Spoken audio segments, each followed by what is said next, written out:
Глава самопровозглашенной ЛНР Леонид Пасечник сообщил, что в городе Рубежное произошел нештатный сход боеприпаса. Российский самолет случайно сбросил на город 250-килограммовую фугасную авиабомбу. Сообщается, что погибших и раненых нет. Но учитывая, как сейчас выглядит освобожденное Рубежное, непонятно, кто там в принципе мог пострадать от упавшей бомбы. Именно так выглядит большинство населенных пунктов русскоязычного Донбасса, освобожденных Владимиром Путиным от киевского режима и всевозможных притеснений. Никакая нештатно упавшая бомба погоду уже не сделает. Разницы никто не увидит. Но вот в российских городах и поселках бомбы хорошо заметны. Новый 2024 год для жителей Петропавловки Воронежской области начался с нештатно упавшей на них авиационной ракеты. 4 человека получили ранения, не менее 9 домов было разрушено. А 20 апреля прошлого года 2 российские авиабомбы упали на Белгород, еще одна на село Головщина Белгородской области. Каждая из бомб весила по полтонны. Страшно представить, что случилось бы, если бы они сдетонировали. Погибнуть могли сотни людей. Это была бы одна из крупнейших катастроф в истории Новой России. Однако, вообще, так-то катастрофа на Белгородчине происходит уже сейчас. Еще с начала прошлого года не проходит и дня, чтобы на область не падали снаряды, мины или дроны камикадзе ВСУ. В федеральные новости попадают лишь исключительные случаи. Таким был обстрел Белгорода 30 декабря, когда погибли 25 человек. В остальное время про жителей этого региона в России никто не вспоминает. Они как герои нашумевшего фильма конца 90-х годов, прокляты и забыты.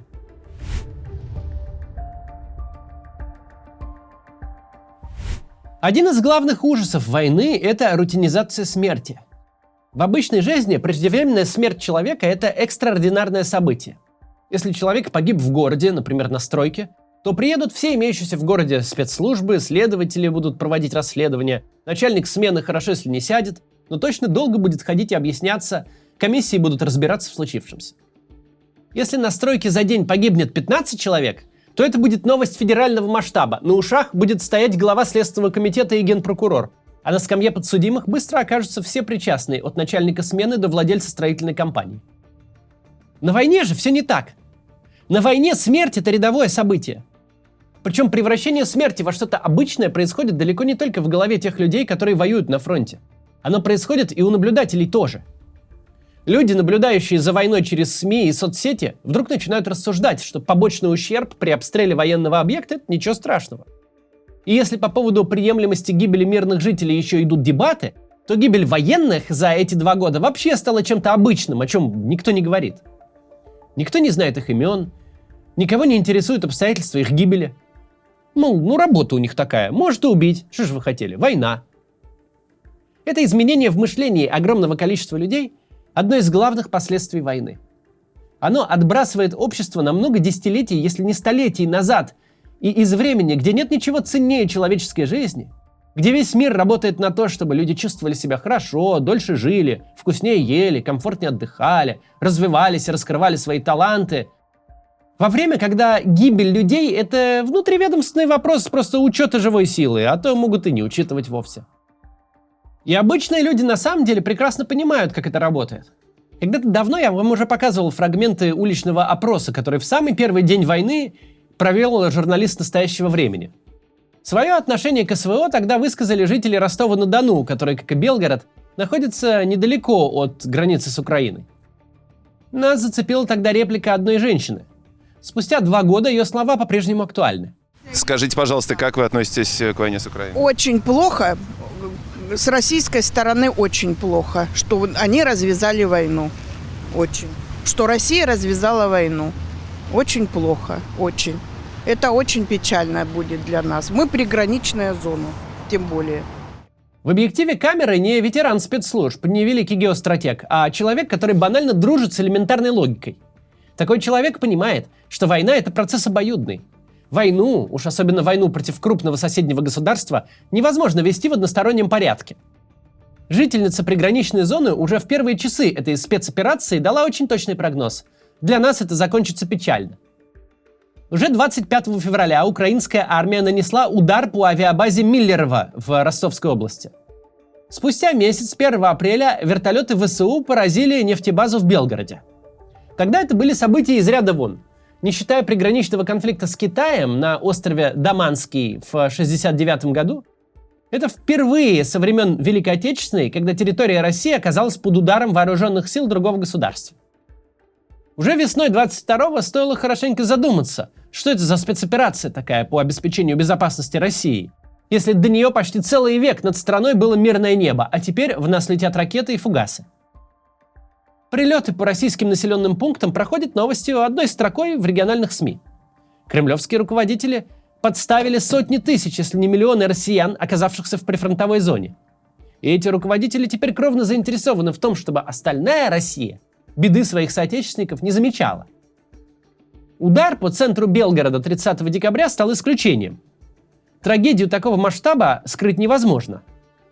Но слышал ли кто-то о том, как после артналета остались без света жители села Теребрино и поселка Задорожный в той же Белгородской области? Кто в курсе об ударе по автомобильному мосту между поселками Совхозной и Горьковской, когда 3 жителя Белгородчины получили ранения? Да никто не в курсе. А эти события произошли за неделю до предновогоднего обстрела. Подобное случается там постоянно, но не выходят за пределы местной сводки происшествий. Чтобы в федеральном телеэфире хотя бы скороговоркой сказали что-то о городе Шебекино, где гибнут и получают увечья десятки человек, местным жителям пришлось записать несколько видеообращений и даже запустить хэштег «Шебекино – это Россия». Мы так больше жить не можем. В Белгородской области, конкретно город Шебекино, Шебекинский район, идут каждый день обстрелы. Дети боятся. Мы боимся здесь жить. Есть жертвы, есть раненые. Никаких мер не принимается. Мы не Луганск, мы не Донбасс. Мы Россия. Почему нас, можно сказать, бросили? Мы отдуваемся за всю нашу страну. Завсегдатаям центрального телевидения нет дела до шебекинцев. Они даже название города запомнить не сумели. То ли Шмекино, то ли Шемякино. Да и кому какая разница? Мы должны бросать свое жилье, уезжать в какие-то областя другие, там, где вынуждены снимать квартиры. Каждый день идут обстрелы. Погибают люди, раненые люди, дома разрушенные. Никаких мер не принимается. Недавно Дмитрий Медведев, который, на секундочку, является формальным главой «Единой России», зампредом Совбеза и зампредом военно-промышленной комиссии, да еще бывшим президентом в придачу. Так вот, Медведев разродился гневным постом по поводу Белгорода. Ему не понравилось, как французские власти отреагировали на обстрел. В ход пошло все медведевское красноречие. Французов, мол, мы никогда не любили. Они вообще, как он, написал, лягушатники, мрази, выблядки и уроды. Это точная цитата, если что. Франция действительно не склонна излишне переживать за судьбу российского города. Тут не поспоришь, их больше интересуют французские города и граждане. Но вот проблема. Российское руководство российские города также не интересуют. Ровно за 11 месяцев до случившегося уже упомянутая мною СМИ «Настоящее время» выпустила статью с заголовком «Если решат нас разбомбить, разнесут тут все». В статье молодой житель Белгорода рассказывает о своих настроениях, и, по всей видимости, такое мнение в городе распространено. Получается, что будет Белгород существовать дальше или не будет, это уже зависит от решений в Киеве. Именно там отныне определяют судьбу столицы региона России. Ну и как это понимать? Владимир Путин всю дорогу нам рассказывает, что власть в Украине захватили сущие изверги, неонацисты и бандеровцы. Мы, конечно, с такими утверждениями не согласны, но ради мысленного эксперимента представим, что это так. Если из этого исходил Путин, что Украина — это нацистское государство, а ВСУ — второй вермахт, то чего же еще следовало ожидать тогда ему от украинской страны, как не обстрелов российских городов и деревень? Если уж вы затеяли поход против абсолютного, как вы говорите, зла, которое живет на свете только ради того, чтобы убивать русских, то почему вы заранее не позаботились о безопасности тех, кто находится в зоне досягаемости этого зла? Вы приняли решение равнять с землей целые украинские города, разнесли Попасную, сделали дымящиеся руины из Северодонецка, а Марьинку превратили в лунный пейзаж. Вы стреляете по Киеву и Одессе, а в соседнем от Белгорода Харькове, куда раньше вообще электричка ходила, разрушили примерно каждое 5-е здание. С какого вдруг перепугу вы тогда решили, что враг никогда и ни за что не ответит ничем подобным? Вы уж определитесь там. Зеленский, по-вашему, он нацист и наркоман или православный святой, возлюбивший врага своего? Человеку не нужно заканчивать высшую школу КГБ, чтобы осознать опасность большой континентальной войны. Так тогда почему тот, кто такую школу вроде как окончил, не распорядился, например, отселить людей из опасной зоны? Раз уж эта война так, мол, важна, почему же к ней не готовились? Почему не было предпринято никаких мер для защиты россиян в приграничных областях, когда стало понятно, что спецоперации не получилось и что идет настоящая война? Путинская же система в этом отношении уникальна. В мирное время она предлагает гражданам стоически терпеть все издержки нелепых решений, принимаемых в Кремле. Но в случае любой нештатной ситуации, от пандемии до обстрелов российской территории, прикидывается шлангом. Начинает играть в федерализм и радикальное либертарианство, скидывая все проблемы на местные власти и граждан. А лозунги «своих не бросаем» тут же испаряются.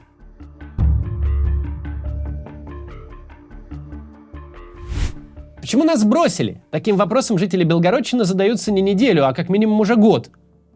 После 30 декабря вопрос этот обострился до предела. Местные белгородские власти, на которых, как всегда, скинули проблему, выступают с успокоительными речами. Мол, всех желающих эвакуируем, обеспечим крыши над головой. Но успокаивают они не своих земляков, а всю остальную Россию. Ведь остальные граждане должны думать, будто все нормально и все под контролем.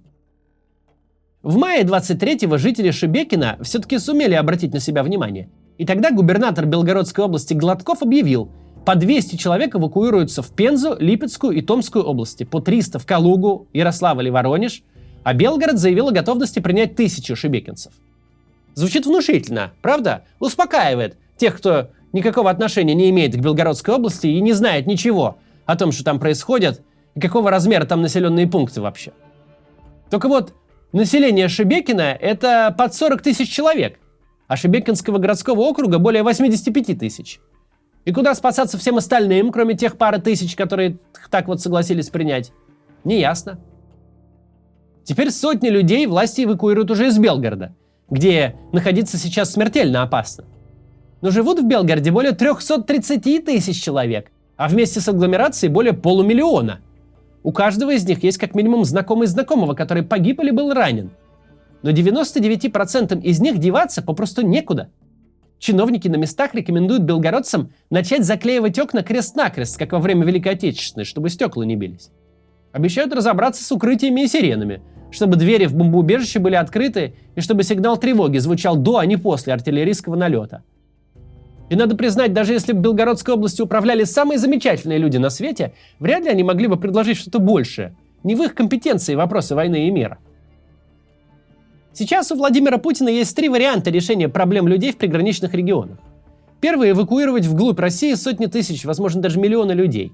Второй – рутинизировать смерти мирных российских граждан, как это почти удалось сделать с мобилизованными и с военными. Третий вариант – прекратить войну против Украины. Наша с вами ответственность – не позволить рутинизировать смерть в нашей стране, не позволить в том числе замять ситуацию в Белгородской области. Важно не забывать о людях и в других регионах нашей страны, ведь гробы с нашими соотечественниками идут аж до самого Владивостока. Необходимо говорить о том, чего стоит всей России продолжение войны, у которой нет ни цели, ни причин. Есть заезженная фраза Андрея Громыка: «Лучше 10 лет переговоров, чем 1 день войны». Но сейчас, когда война идет уже 2 года, мы с вами можем понять, почему эта фраза по-настоящему верна. 684 дня войны заставляют людей, которые в феврале 22 года были добрейшими и любящими отцами, матерями, женами или мужьями, вдруг начать рассуждать про человеческие жизни в формате чего-то, чем можно пренебречь.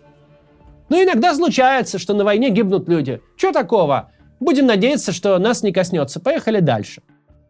А некоторые вообще проникаются идеологией войны и представляют фашистов с другой стороны каких-нибудь, радуются тому, что ракета попала в роддом или в каток и убила случайных людей.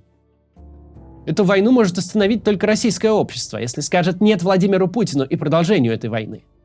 Но чтобы это можно было сделать, сначала нам нужно постараться выйти из дня сегодняшнего, посмотреть по сторонам и подумать, где мы оказались.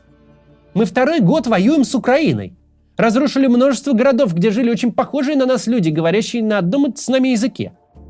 Наша армия ежедневно запускает по Украине ракеты и сбрасывает на нее бомбы.